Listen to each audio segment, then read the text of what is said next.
morning, everyone. Good morning. Inviting you to our home church. Let us prepare our heart to heaven. Sing some song. Sing a song. Page 174. Sweet, sweet spirit. 174. Sweet, sweet spirit. First heard this from Levi Doherty. It was Lena Stucky's dad, and I'll never forget the way he sang it. It's so beautiful. So let's try to put our hearts into this.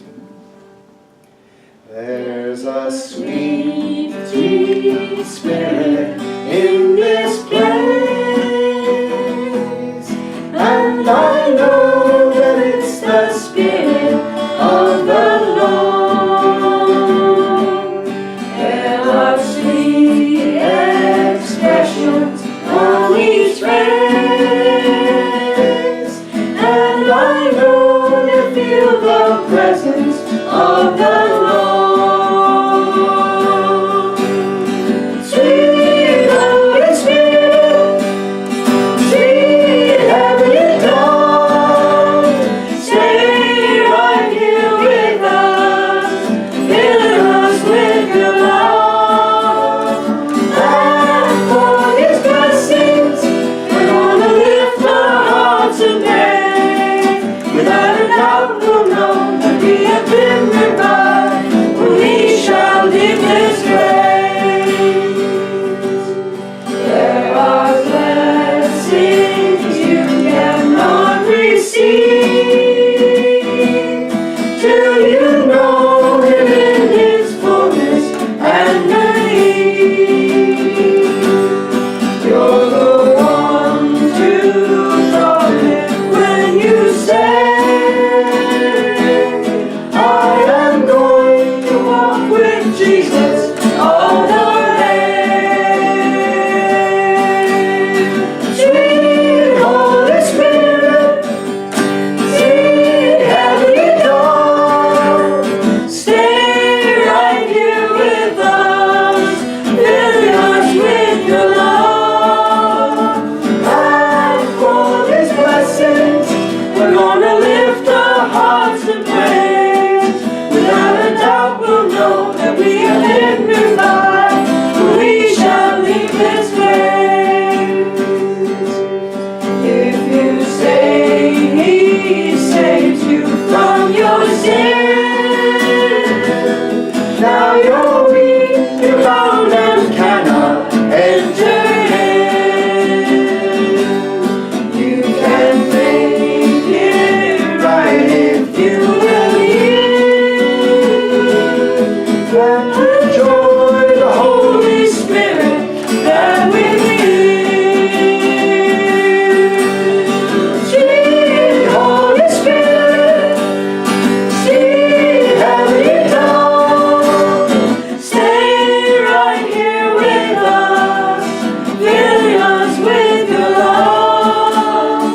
And for His blessings, we're gonna lift our hearts and praise. Without a doubt, we'll know that we have been revived, when we shall leave this place. Without a doubt, we'll know that we have been revived, when we shall leave this place. Thank you. Next song is 209. When the saints go marching in. 209. When the saints go marching in.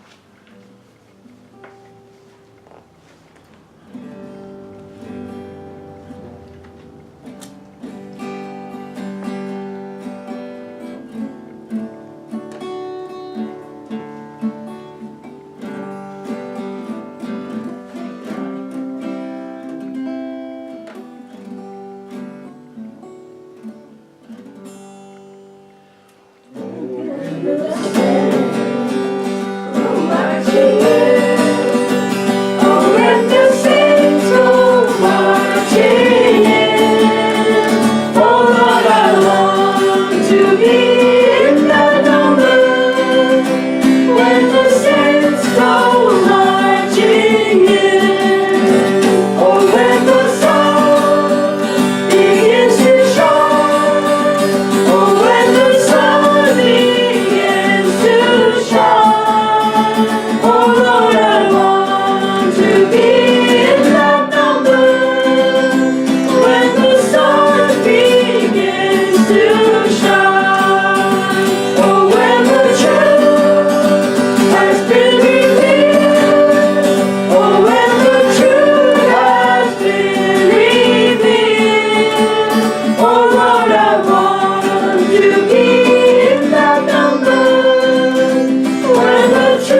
life were gracious enough. 104. If life were gracious enough.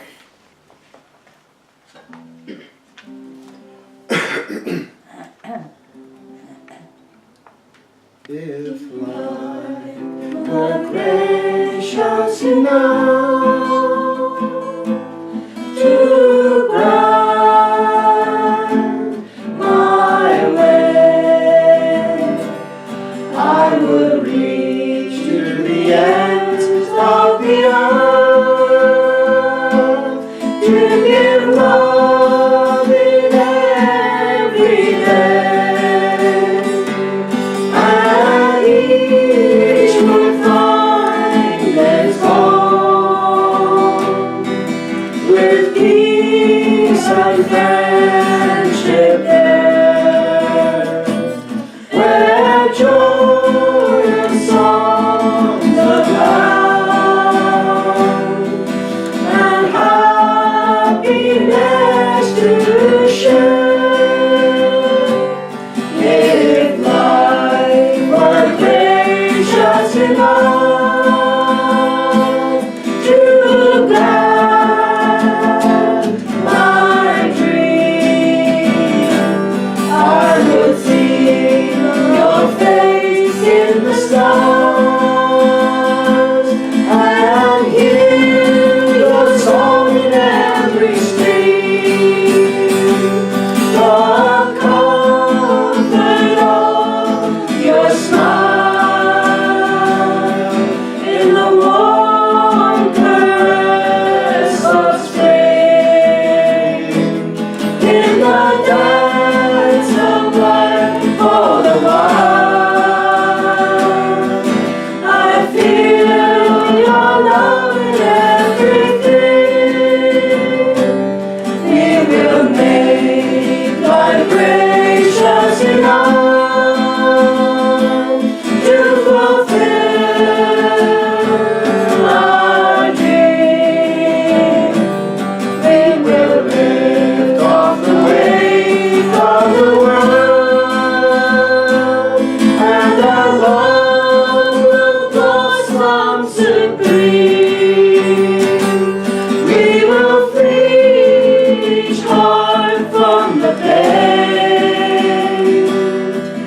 and anguish of the past through the preciousness of our love.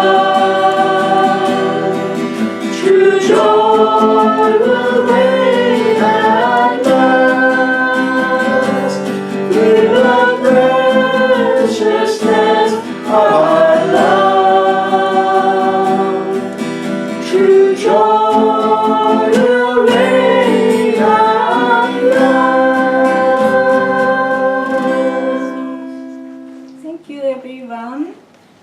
Let's talk about Heavenly Father, God, and two parents. Today, just last September of the Sunday, September 30, 2018. Let's talk about Heavenly Father and two parents. Kyungbae, hello. Join me in prayer.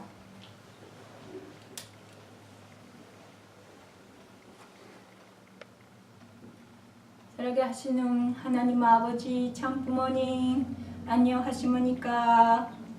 Most precious our Heavenly Father, God, and true parents, good morning. We are grateful to receiving new day and new week. Thank you very much. The last September day and reflecting the September and October, we want to receive October to welcome. Here in the Gorham, New Hampshire, we can see the mountain range, so beautiful. Right now, the colorful leaf, red and yellow, orange and green. So many colors can see, and the sunrise and sunset is beautiful and mysterious. And top of the mountain is fog covering up, and some part is dark, some part is white, probably raining and wind. We cannot see from the high point of view to see the life of the people. I had dreams seeing the top of the mountain. In the school bus was carrying the children, and the shop was open, and the people in and out, and so busy. But we can't see the beautiful harmony in each of children. Sometimes struggle, sometimes good, sometimes bad, sometimes really bad. We have some addiction of the computer or the device, and we cannot see. You are the highest and the lowest. You can see everything, and you can connecting us in our deep heart and mind. We are so grateful to meeting with you, to reminding us we are your children. Even we make mistake, you can say that you did not good, but you have a day again to start again. You can start again, clean and new, and don't make mistake. And moving on to grow up and become mature person to love people. That struck me is you are living for sake of others. And then I thought, yeah, I want to be like you. I want to live the legacy is living for sake of others. More than yourself, investing our heart to others to make happy and make joyful. And all relationship can become beautiful and unified, and everlasting happiness, joy will come. The beginning point you created us was good. You wanted to create it, the world was good, but the reality we see was so many misfortune and disaster, with sadness and anguish. We're very sorry. We repent. We start again to make you happy. Make each of us can happy. We can create the relationship with everlasting relationship. Sometimes we angry at each other or hate or dislike, but everybody have a good point and bad point. We have to embrace that and then confess to you and repent in front of you, and then be humble. Please guide us today. We can find the new truth in each of us, can grow and become mature person to love. Please bless this time, and please guide our pastor, can giving your word to everyone, can enjoy and reflect and make determination to become beautiful your son and daughter to be. Thank you very much. We offer this sincere prayer and report in the name of Raman and Tamik Montanaro, blessed central family. Aju. Amen. Amen. Thank you very much. Please seated. Welcome our Pastor Montanaro. Welcome.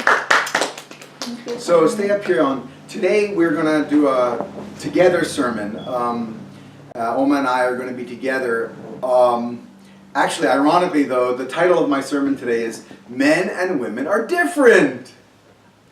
In case you didn't know that. I think some people have lost that point actually in America. They've forgotten. So we wanted to share together because a couple of mornings ago we had a family gathering, and I realized that when I'm with my wife, I'm actually much more comfortable, and I feel like God really speaks through us.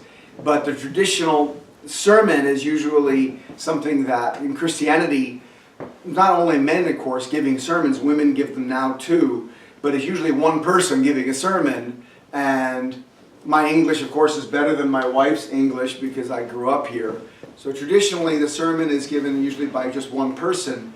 But I love it when Hyungjinim and Yeonanim, our father's son and daughter-in-law, who father chose as his heir and successor, I love it when they give a sermon together and when they sit together and share. Usually Hyungjinim does most of the talking, but Yeonanim adds things, and their relationship is what's really beautiful to see. It's not so much what she says, but the fact that they're there together. I want to start out, though, by just sharing the main point of what I want to make today. Men and women are different. We're different. We're not the same. We don't have the same skill sets. We don't have the same abilities. We don't have the same mind. We don't have the same body.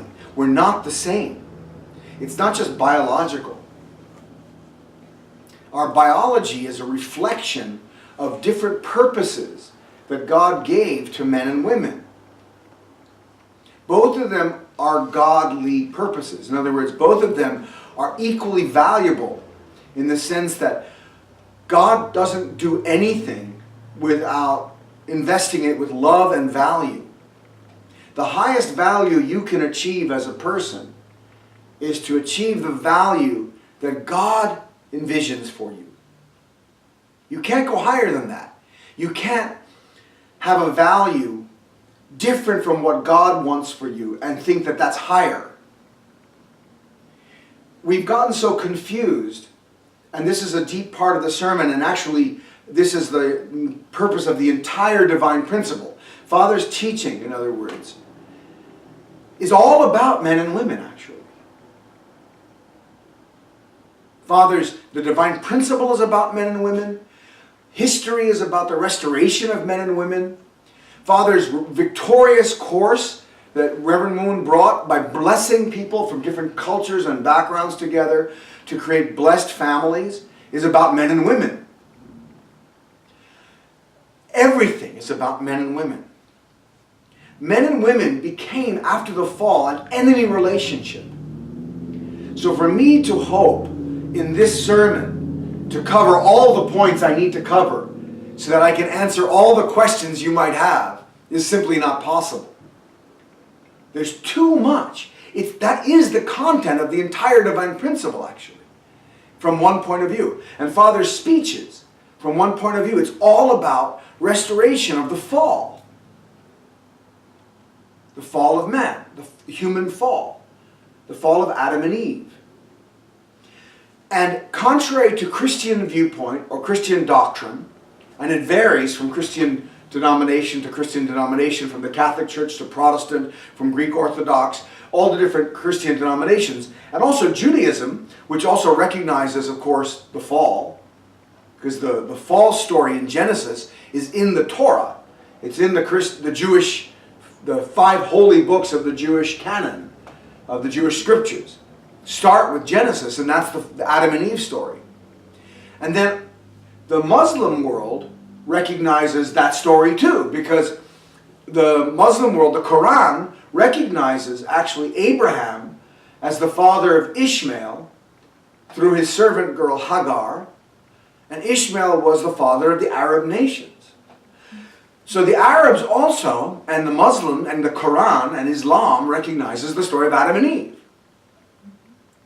So the point is that story is symbolic. It's not a literal story.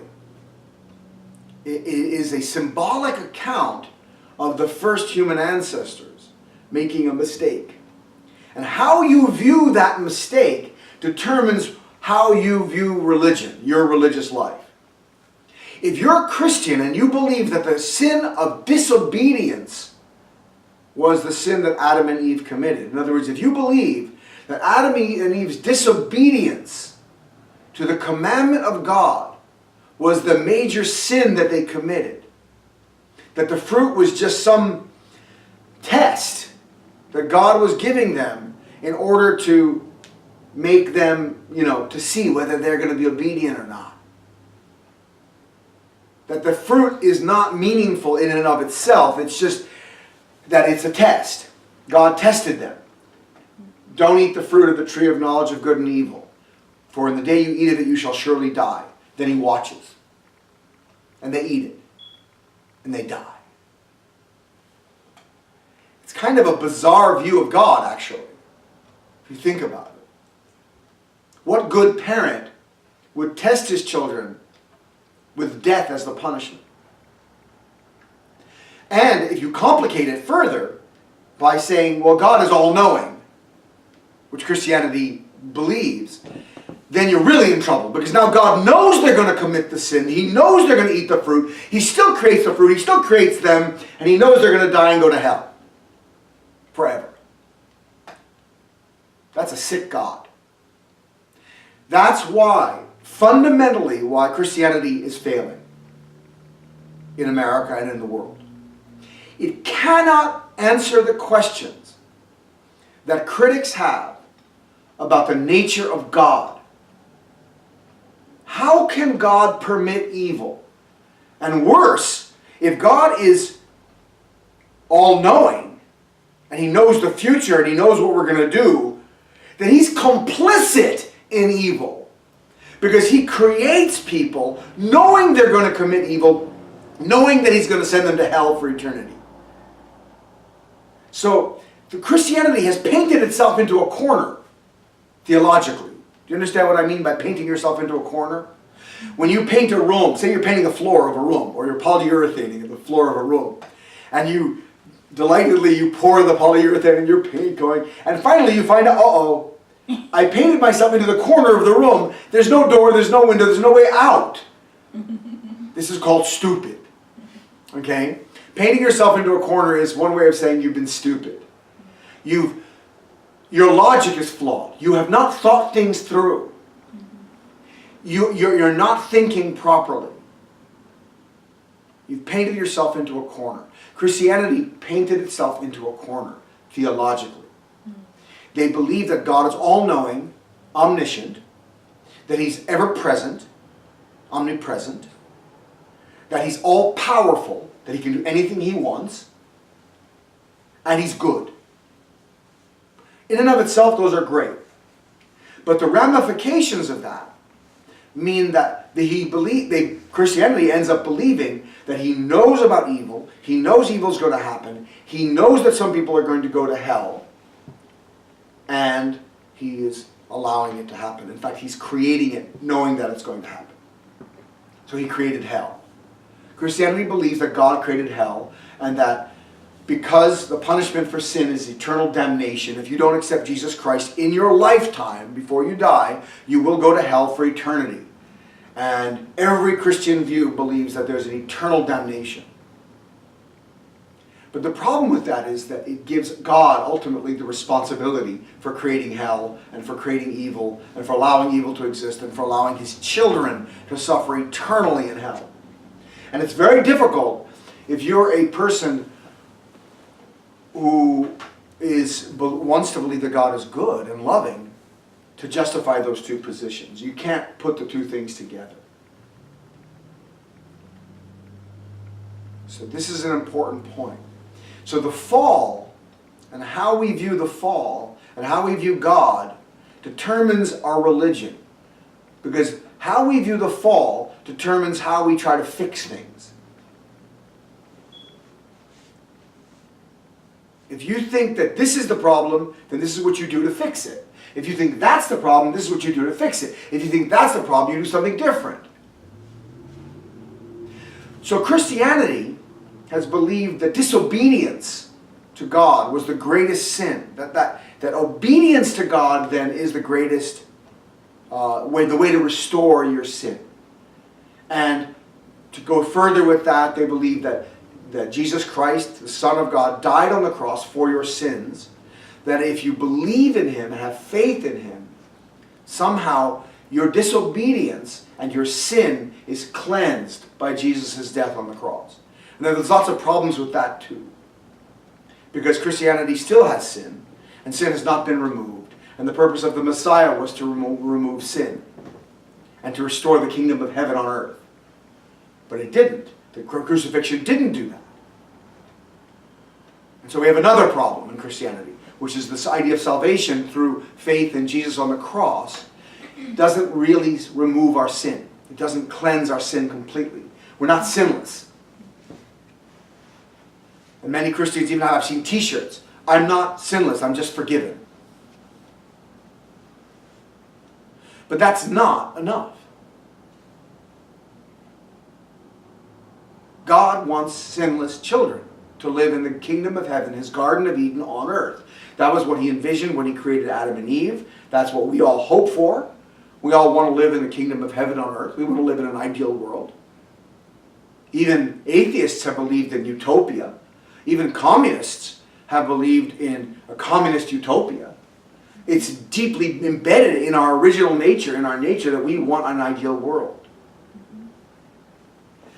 So Christianity has to answer that question too. In the 14 or 1500s, actually 1600s, I believe, in answer to the Protestant Reformation of Martin Luther, the Catholic Church went through a counter-reformation, and there was a lot of effort made to fix the church, the problems in the church, and to fix the hierarchy of the church and change things so that they could answer the accusations that Martin Luther had brought up and Calvin had brought up. And one of the main reformers in the Counter-Reformation, the Catholic Counter-Reformation, was St. Ignatius of Loyola. And his belief was that since the fall was disobedience, obedience is the way to restore the fall and solve this problem of sin. And he believed that the Pope was the vicar of Christ, the representative of Christ on earth. And that obedience to the Pope is equal to obedience to Christ.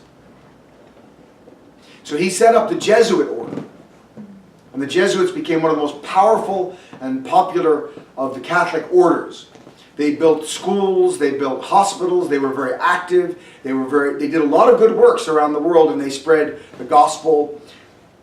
The Jesuits came to the United States, actually were in the United States at the time, through the Spanish conquistadores, had Jesuits with them. The Jesuits were one of the most powerful orders in the Catholic Church, and still are actually.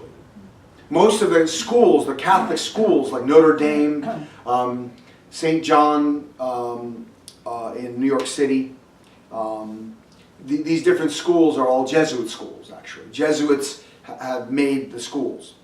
They built the schools up. Fairfield University is a Jesuit school in Fairfield, Connecticut. So the Jesuits believed obedience is going to fix the problem.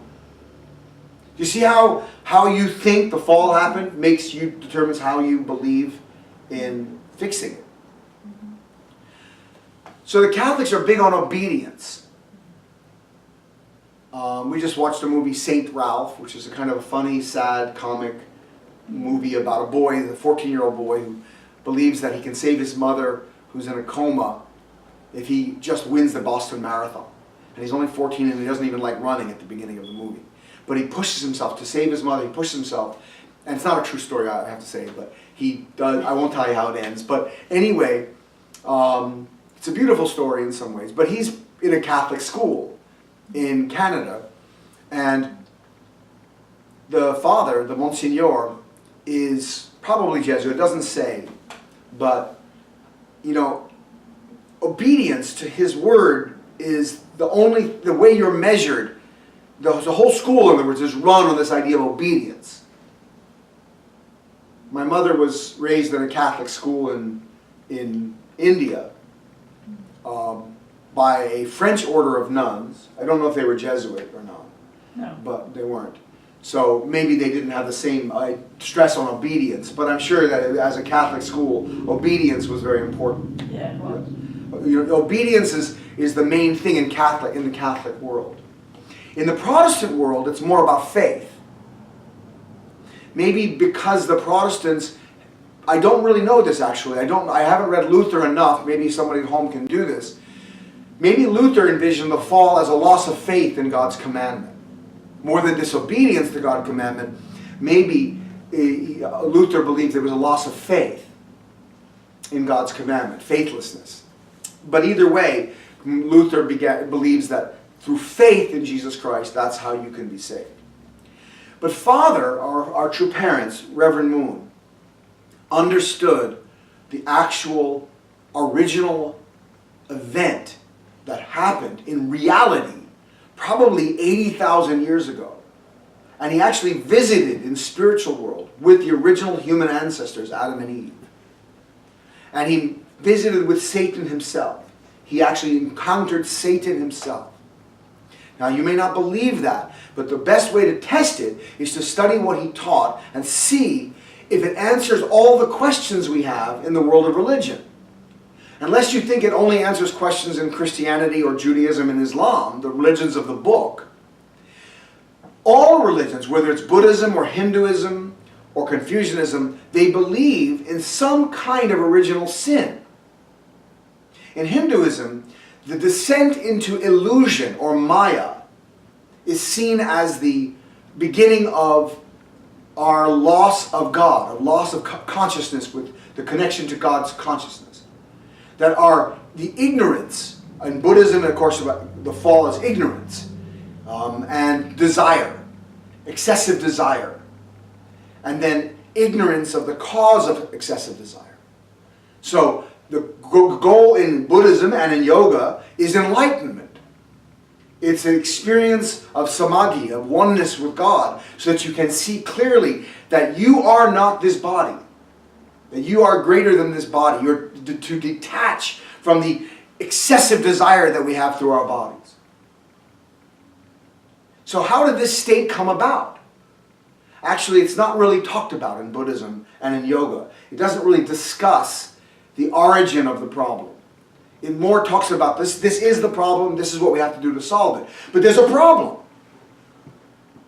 If we look at the animal world and the plant world, if we look at the world of creation, we don't see the kind of disconnect with God's original blueprint.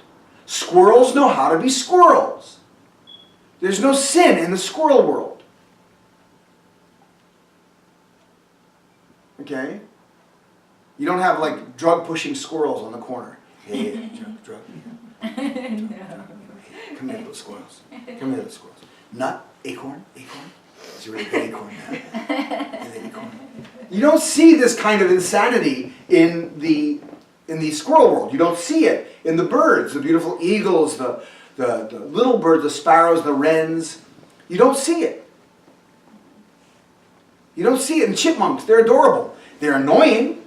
We had a chipmunk that came in our house in Maine last year, and one by one he stole all the potatoes from the kitchen and rolled them across the floor and hid them under the couch. And we knew it couldn't be a mouse. Mice don't do that. And we had chipmunks all under the house, and they had little gnaw marks, little teeth, on them. He was tasting them, make sure they were good potatoes. I mean, it was adorable. We found literally 12 potatoes under the couch. You couldn't get it further than that. So, they can be annoying, but they're adorable because they're following the original nature that God gave them. Store food for the winter, no matter where you get it. Right? Store that food for the winter. Yeah. And be adorable. That's the chipmunk's nature. Every animal has its nature. It doesn't change. Trees and plants have their nature. An oak tree will always give birth to oak trees. A maple will always give birth to maple. They follow principle. They follow the order of the universe. They follow the order that God gave them. Atoms and molecules. Can you imagine if a proton suddenly said, you know what? I don't want to be a proton anymore. I want to be an electron. Let's start a movement. Protons for electrons. Protons becoming electrons. And I don't want to be called a proton or an electron anymore. I want to be called a pruton. And I want to be neutral. I don't want to have a positive charge anymore. I want to be what I want to be. Can you imagine if all the atoms decided to do that and protons decided to suddenly become electrons or become feminine? This entire universe would disintegrate. All what you see around you would disintegrate. it would not see anything anymore. Because everything is composed of atoms. And every proton knows it's a proton. And every electron knows it's an electron. At root, are protons and electrons the same? Actually, everything's made out of energy.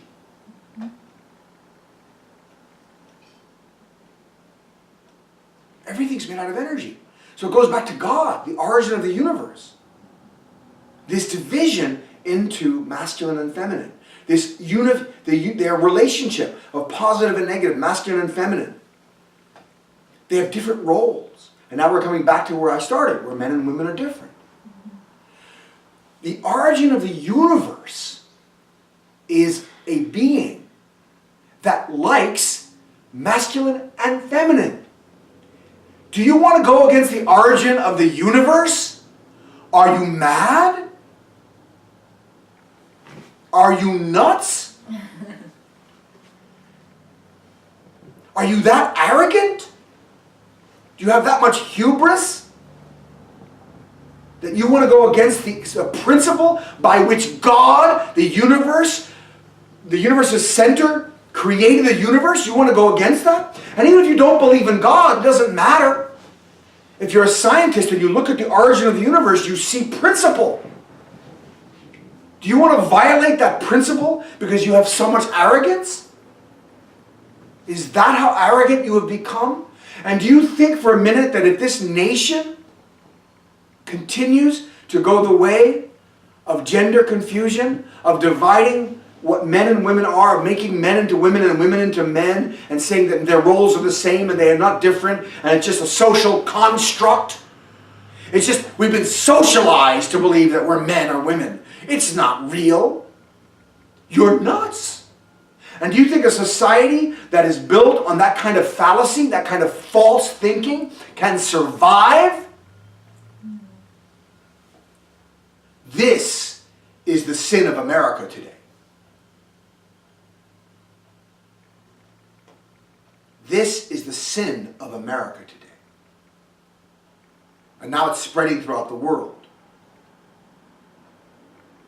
Look no further than the gender confusion to understand the sin of America today. That men are thinking that they have the right and the freedom to become women, or to become like a woman, or to become something between a man and a woman, or become whatever they want to call it. And women are thinking the same way, that they think that they can become what a man is, and be the same as a man, and have the same responsibilities, roles, and everything as a man. And that two women can get married and have children. I saw two women, two lesbians, in the parking lot at Walmart the other day, and they had two children with them, and clearly they were the two parents of the two children. And clearly they were lesbian. They made no attempt at hiding that fact. And my colleague at school where I taught in Connecticut was homosexual, and he lived with his, man lover, and his male lover was also, I don't know if they were legally married, I don't know if they did that or not, but he was formerly married to a woman and had two children. But they were successful in getting custody of the two children, and they were raising them. The son chose to become homosexual. I don't know what the daughter's situation was.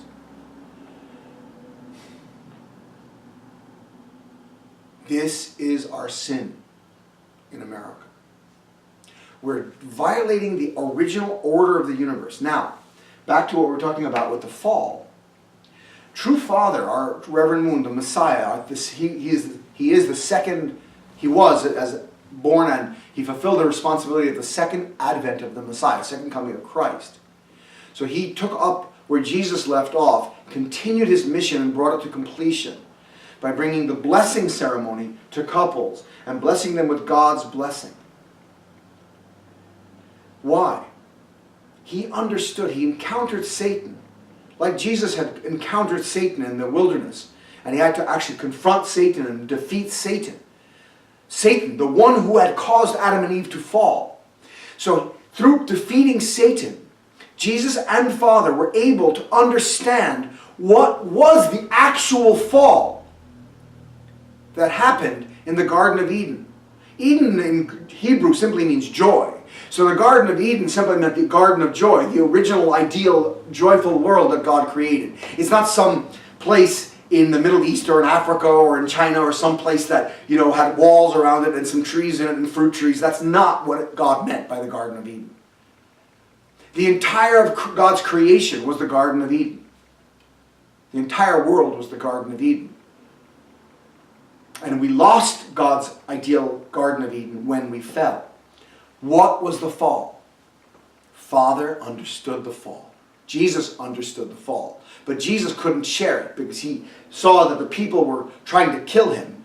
And he knew that his words were falling on deaf ears. And he said, there are many things I wish to share with you. I would share with you, he said. But I cannot share them now. He said, if I tell you of earthly things, he said, and you do not understand, how will you understand if I tell you of heavenly things? The hour is coming when the Spirit will come and guide you into all the truth. And that Spirit, the Spirit of truth, came when the second advent of the Messiah was born in 1920 in Korea. And he grew up, and at 15 Jesus came to him and told him of his mission. And he fought desperately against evil for 10 years to discover the principle that could liberate all of us from sin. This is Reverend Moon. You must understand, he's the Messiah. And the divine principle, his teaching, is the teaching that can liberate all of us from sin. False ideas lead to dead ends. No matter how good an idea it is to be obedient to God, if that is not the origin of the fall, you will go into a dead end, which is where Christianity has reached.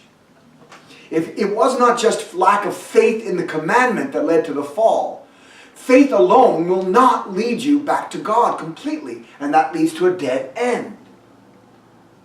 The original fall was the misuse of love by Eve and Lucifer, and then Eve and Adam.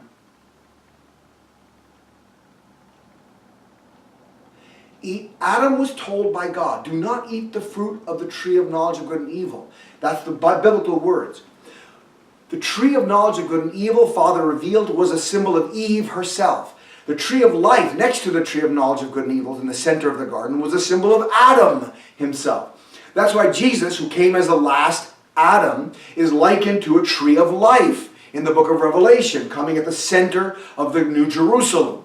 The tree of life is the center of the New Jerusalem. That's Jesus. That's the Messiah, true Adam. A man in goodness is a tree of life.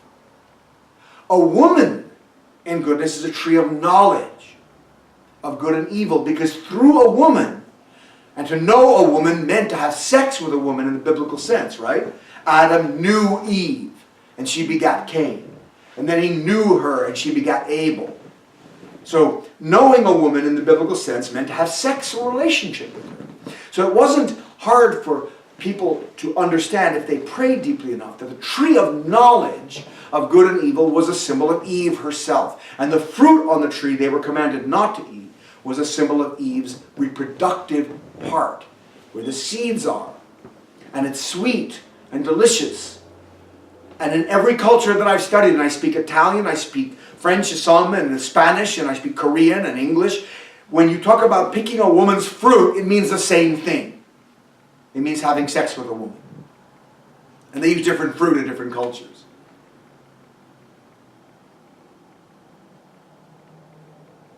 So the fruit of the tree of knowledge of good and evil was a symbol of Eve's sexual love, and eating the fruit meant having sexual relationship with Eve.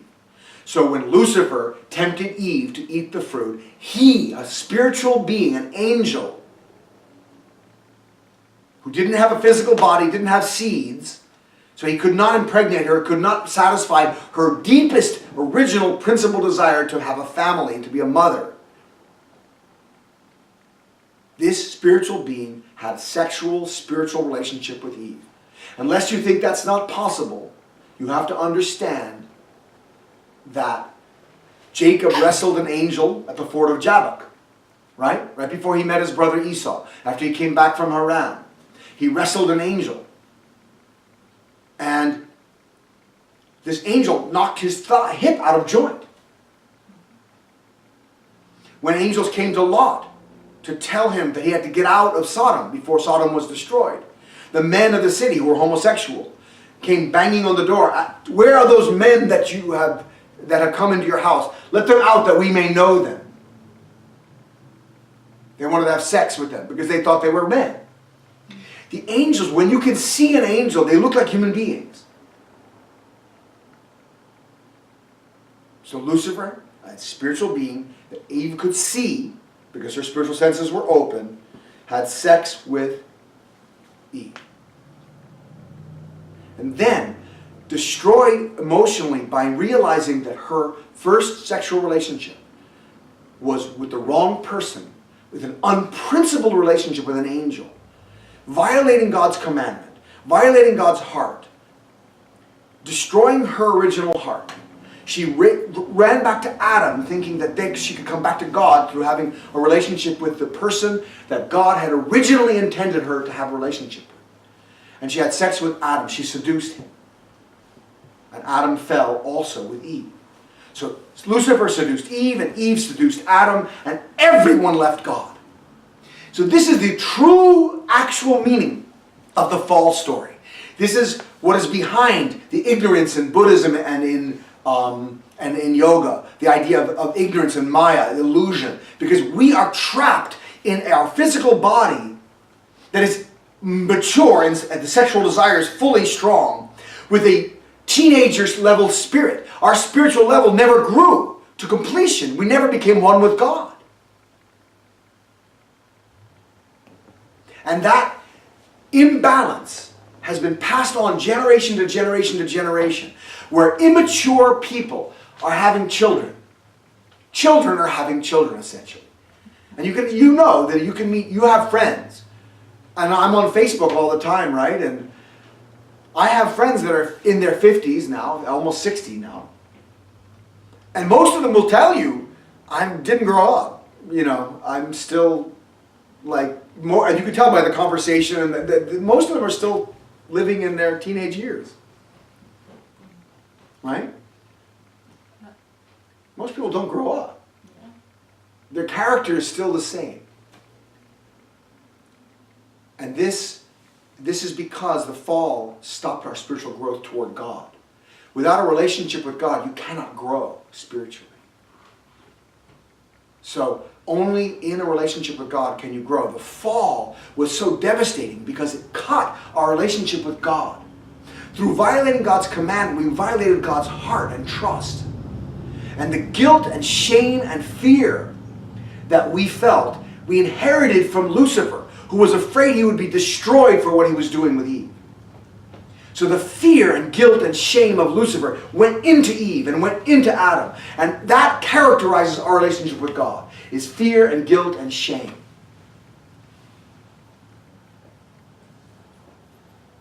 But men and women are different. Men represent the masculine nature of God. Creative, projecting, giving out love, giving out energy, like God's masculine side. Women represent the feminine nature of God. More passive, receiving that love and returning beauty. In the relationship between God and the universe, God is the internal masculine subject, and the universe that God created as his object of love is the external feminine object. So the infinite, beautiful universe is like the woman to God, the internal masculine subject. We represent that. I represent the internal masculine subjective God, and my wife represents the external feminine objective universe. When we love each other, it's like God and the universe loving each other. And nothing can bring God greater joy. Is that putting women down? To put you in the position to represent the universe, which God spent his entire energy creating and then invested all his love into? Isn't that a wonderful position to be in? So a beautiful woman makes a man's mind go crazy. That's the power a woman has. But what we're seeing happening in the United States today is women don't want to be women anymore. They don't want to be attractive. They don't want to be beautiful to men. They consider that to be an insult to my, feminist sensibilities. How dare you think that my value comes from being beautiful and from being an object of a man's love. I don't need a man to justify my existence. I don't need a man to make me have that value. Bull!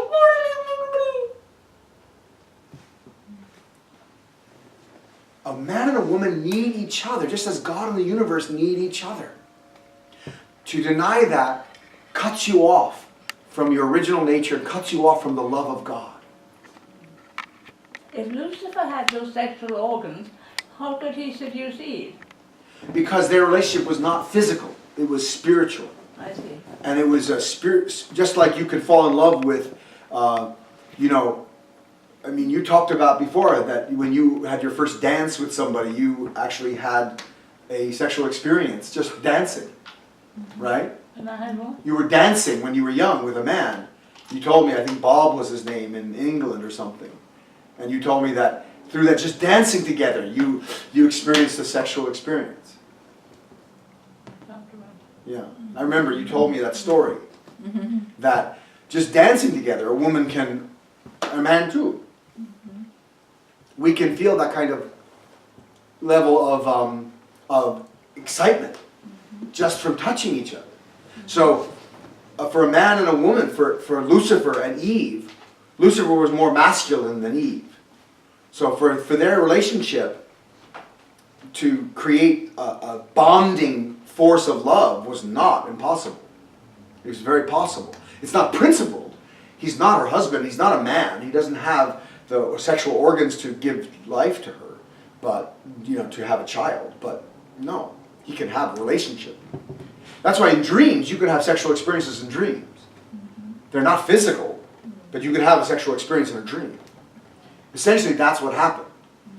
Because the dream world and the physical world were connected in the Garden of Eden. There was no separation between the dream world and the physical world. The dream world is the spiritual world, the spirit world.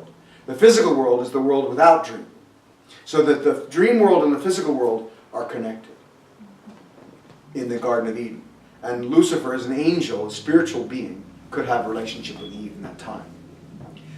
Okay, so let's go to our point now. Men and women are different. Do you want to share anything now, Oma, about what your feeling is about men and women?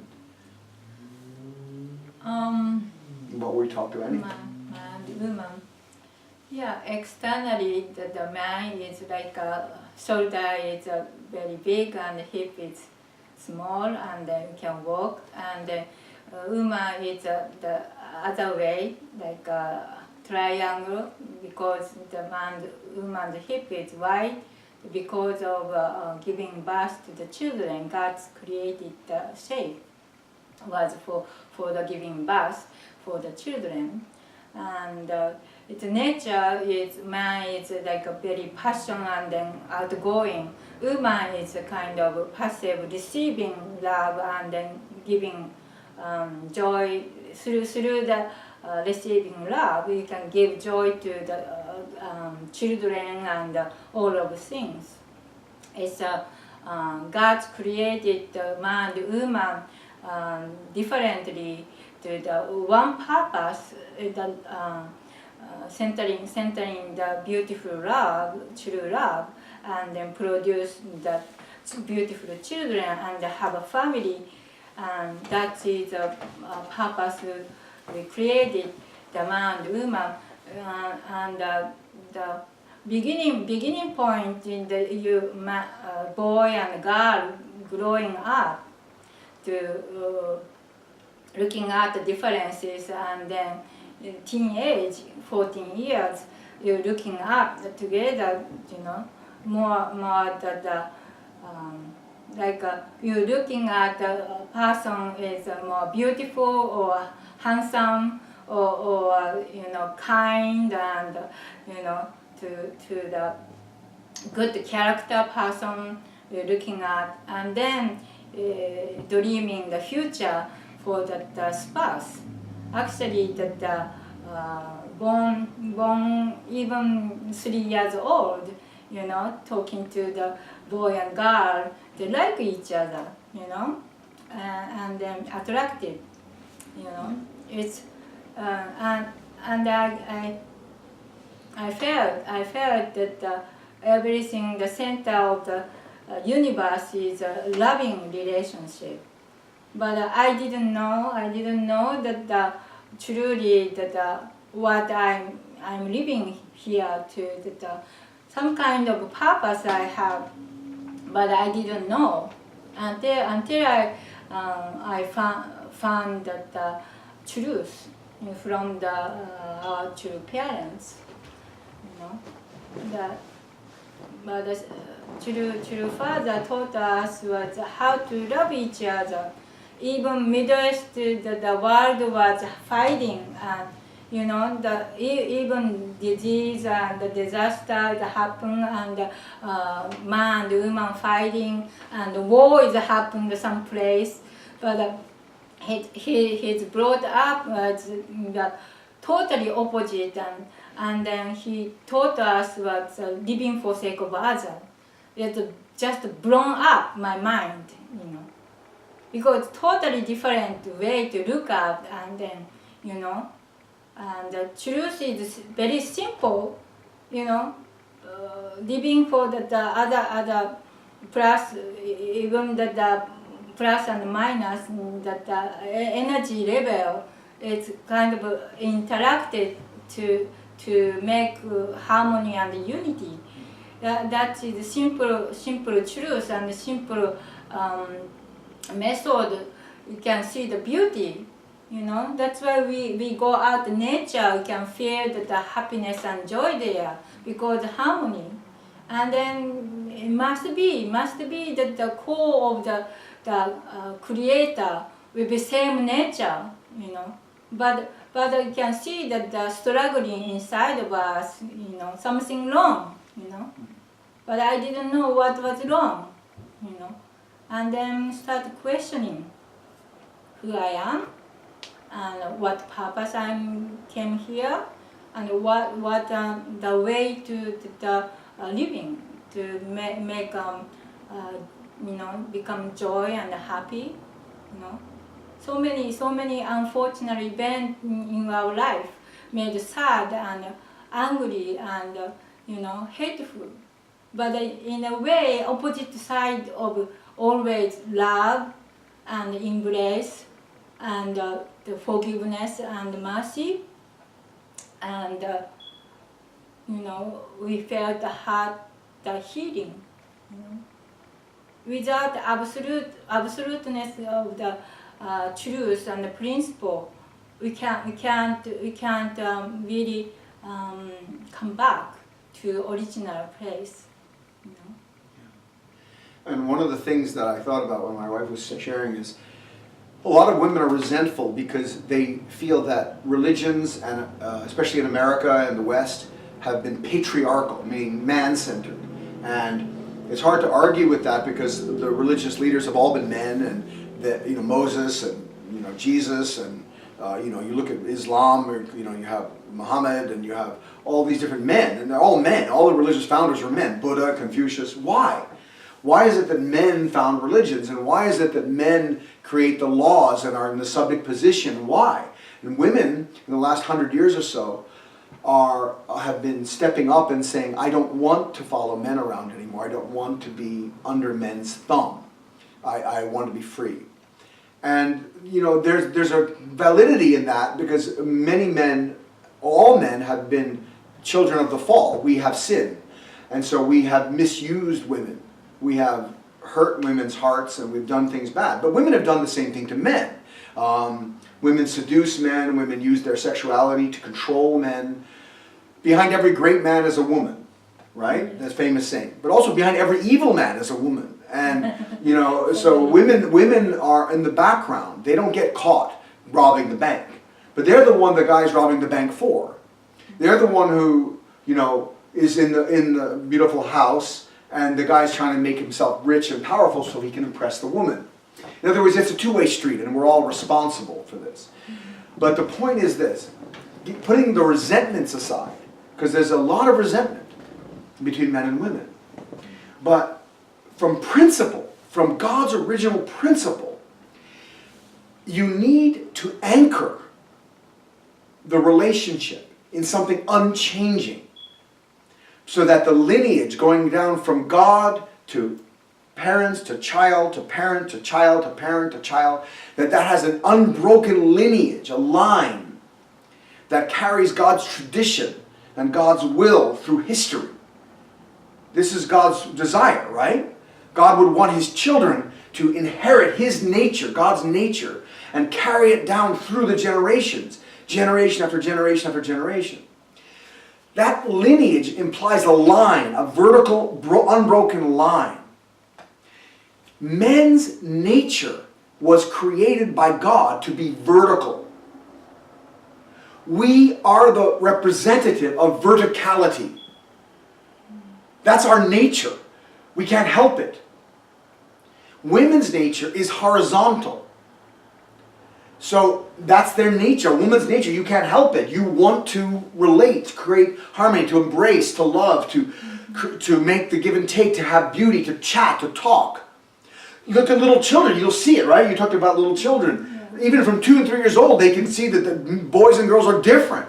I've quoted this 12 times, but I'll do it again. They've done studies that you know, the 2, 3, and 4-year-old little boys and girls, they studied them. The girls, 90% of the sounds that came out of their mouth, even before they knew language, are attempts at speech.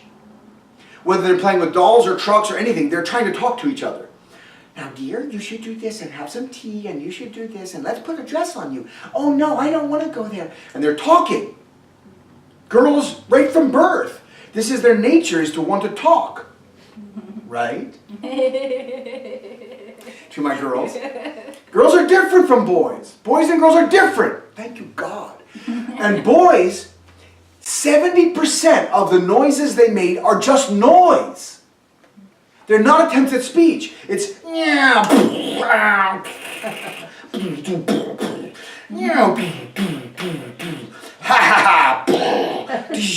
this is boys, and any parent knows this is true. And this is not socialized. This is just the way God created us.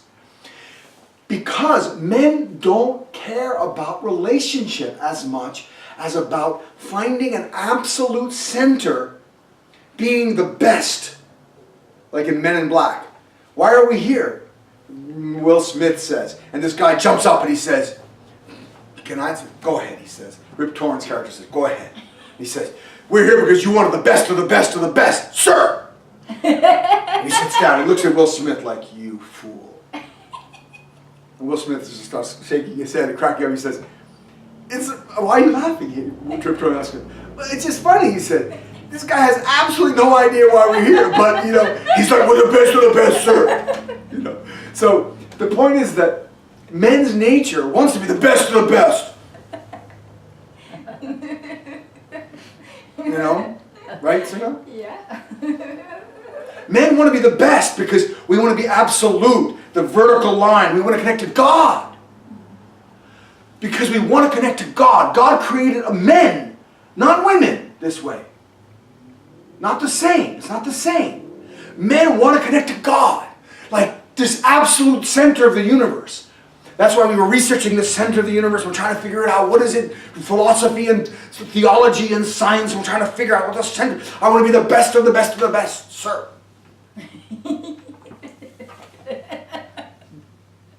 And even sexually, look at the man's sexual organ.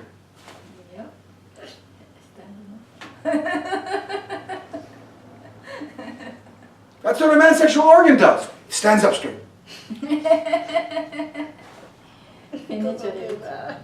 And what is a woman's sexual organ? It's soft and warm and embracing, and you know, just it's like going back. You know, we talk about I want to go back to the womb. You know what I mean?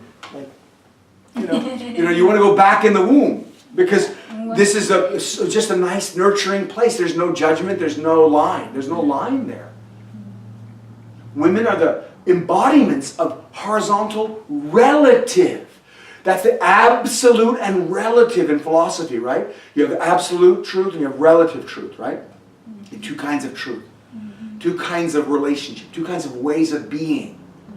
Men represent the vertical, absolute way of being, not unchanging, God's way. It's God's nature. That's why women and feminism in this country hates Christianity. Because Christianity represents the masculine nature, God. But we have to understand that the feminist understanding of reality is good, but it has to also have the vertical line, both to be true. Otherwise you have the fall being repeated. If there's no center anymore, then a man-woman relationship is just me and you talking, and the men get very confused by this, by the way. Men get really confused by this, if it's just you and me. It's like, I love you, and then I forget about loving you. You know, women think men are fickle, that they change their mind. It's not that. It's that we don't have a mind unless we have God. Without God, a man's mind has no value. But with God, a man's mind becomes the most beautiful thing. It's like a shaft of light. It's like a vertical line. And a woman it's like having a compass pointing north. A woman can then revolve around, like an electron revolves around a proton to make an atom. The woman can revolve around the man and create a family. Let's hear it for the family. Woo! Family. Family. Woo! Children. Woo! So as my wife said, the man and woman's roles and positions are completely different, but we have a common purpose given by God to create a family, to create children. And our natures are perfect for raising children. Men represent the vertical, unchanging law. This is the way it's going to be, kids.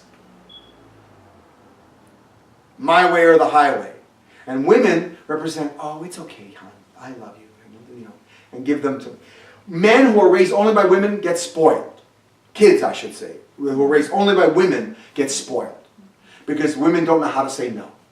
They try to. But every kid knows that basically, if you just have your mom, you can wrap her around your finger. Because your mom loves you. And she's got this relative nature of love, that she wants it to feel good and to feel warm and to feel connected. But a man is like, no, this is the right way. This is principle. You've got to follow principle. It's ironic that now in a modern American society, this kind of principled view, oh, you're evil, you're a homophobe, you're saying things there's like truth? Yeah, what is your truth? There should be 72 different genders now. What nonsense. What nonsense. When truth itself becomes only relative, you lose God, you lose your way, and you lose the universe. You lose everything. You need a man who's connected to God. Not a loose man, not a man who's just any old man, but a man who's connected to God to give an anchor. Another analogy is the bone and flesh. A man is rigid, like I talked about even the sexual organ, rigid, straight, like the bones in the body. But the bones without the flesh is just a skeleton. It can't move. Women are the flesh, the skin, the muscle, the tendons that attach the bones to each other and make them move. But what would a woman be without a man? A jellyfish. A pile of like blood, like this. So you have either a skeleton or a jellyfish. Is this what you want, America? To separate men and women? I understand there's been resentment and hatred and hostility between men and women, but we can't make it work without each other. But it doesn't mean we're the same.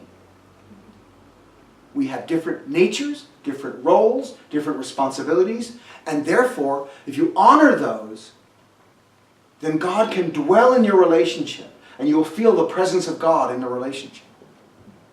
And it's beautiful. Yeah, I was young and probably giving birth one or two children, and my husband loving me so much, and I asked God, why God, my husband loved me, I'm not special, and you know. And then I had a dream, you know. I had a dream as the man bring the seed, the life of the sperm is a like it's a like a tree of life, you know. They have a life in them. I don't have a life in them, you know. I have a womb to protect and nurture the you know, sperm and egg together can create the baby, you know. And then I saw that a lot of the egg and the sperm together. And no, it's the sperm coming. So many sperm coming into the egg, but I have just one egg to receive. And then, you know, I closely looking at the sperm. I had seen the face, you know, and I realized, oh my God, this is a human being. You know, so many kids want to be born through that loving relationship. I'm the process to provide this human being to become a baby and then you have a life, you know. And I so much moved, you know. And then the secret of Father's teaching in the God center and man and woman physically, emotionally, and together, and then that is excitement. But I didn't know that the children was in there too. That's why God and man and woman and children together, that's why that is the center we meet together, you know, physically and spiritually and emotionally. That point is the so much energy. This is the sexual relationship. This yeah, point of the sexual sexually relationship. and spiritually, emotionally together, and then the explosion of the love I felt, and like a golden ball, it's just and then fire like coming, in me. That is the core of that God's love and human being love, and then that the children coming. That's why most exciting point. And then lineage coming, because the loss of God's lineage, we didn't think about the lineage.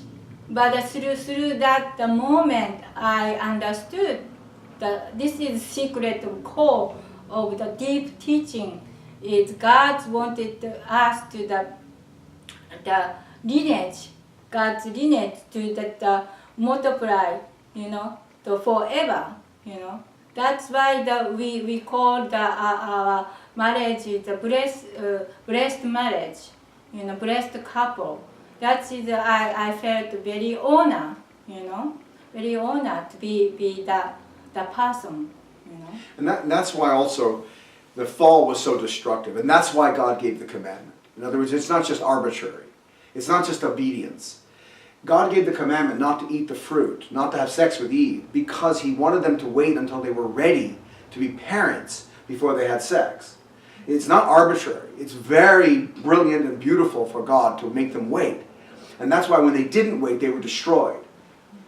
And that's why it's taken so many thousands of years to fix.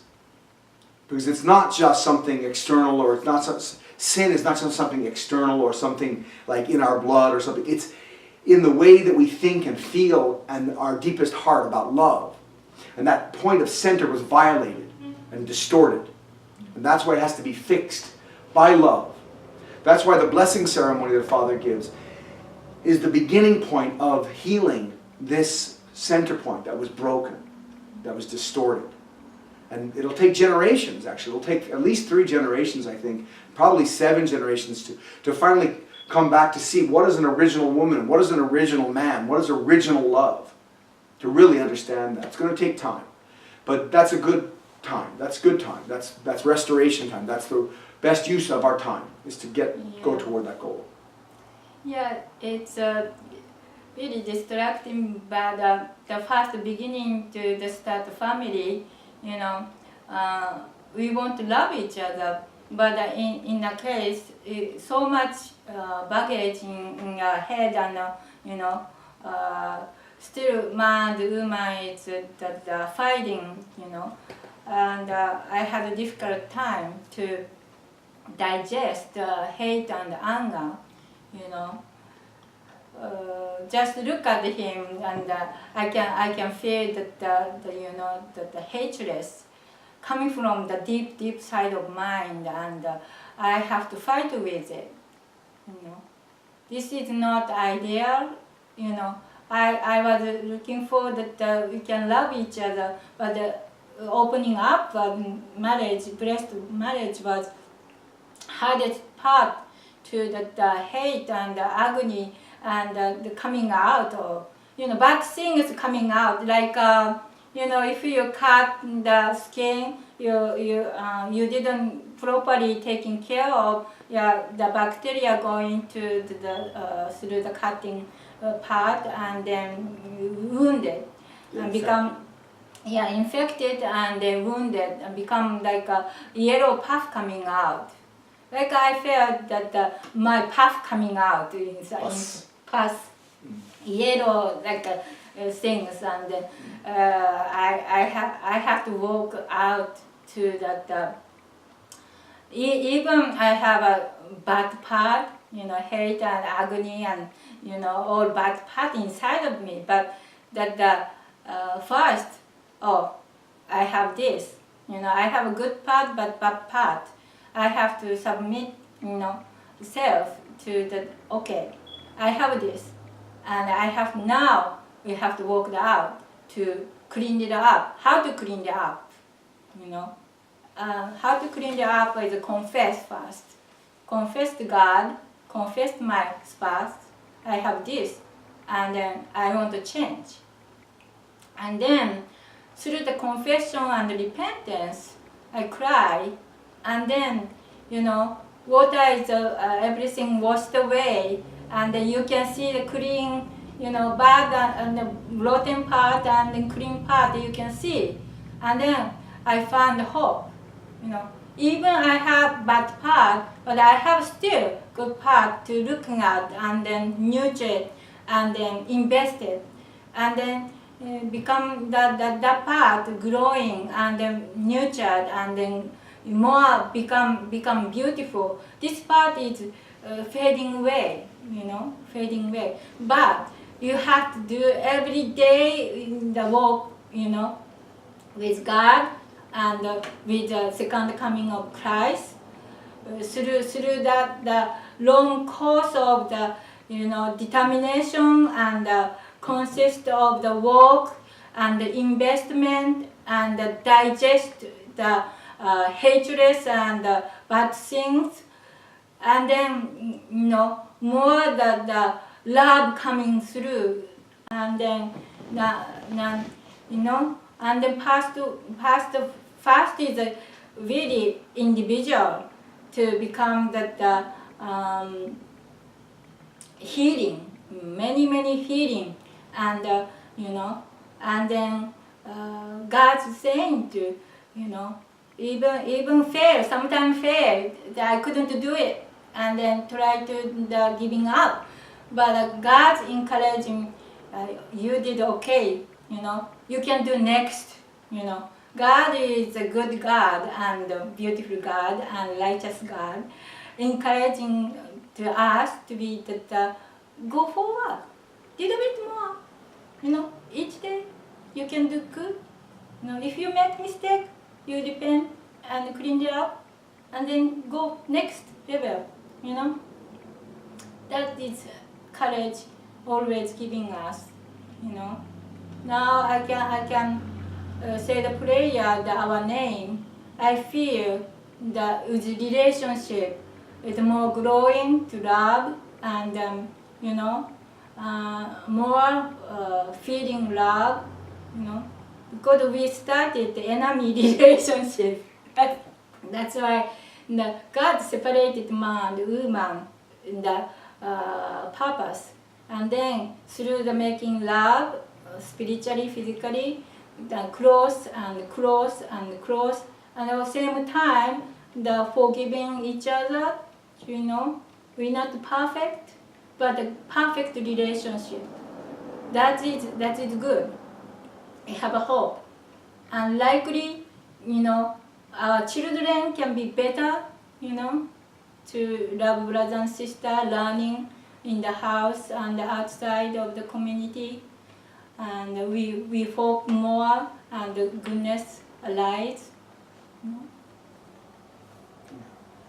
Okay, we could go on forever, but I think that's a good sharing. Thank you for joining us today.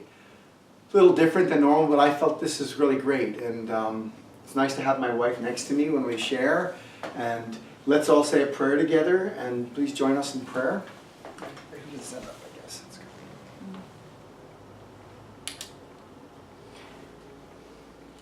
Dear Heavenly Father, thank you so much for giving us life, for giving us love, and for giving us lineage, Father. I pray that I, as a man, can represent your love, life, and lineage, your absolute center, and that my wife, as a beautiful woman, can represent the universe, the beauty of the universe, the beauty of the object of your love, Father. And that together we can make a beautiful family and have children that can also participate in this amazing cosmic dance of love that goes on for generation after generation after generation for eternity. I pray your blessing on the people who are listening at home, that they can establish true families, and that we can be a resource for them, so they can call us and write to us if they need help, and we can help them. Thank you so much for this town of Gorham, and that we can build a Montanaro Blessed Family Sanctuary and Culture Center here. I ask your blessing, and we offer everything. 축복 중심 가정, 라만과 타미코 몬타나로 이름으로 보고드립니다. I offer this report in the name of Raman and Tamiko Montanaro Blessed Central Family. Aju. Amen. Amen. Thank you, everyone.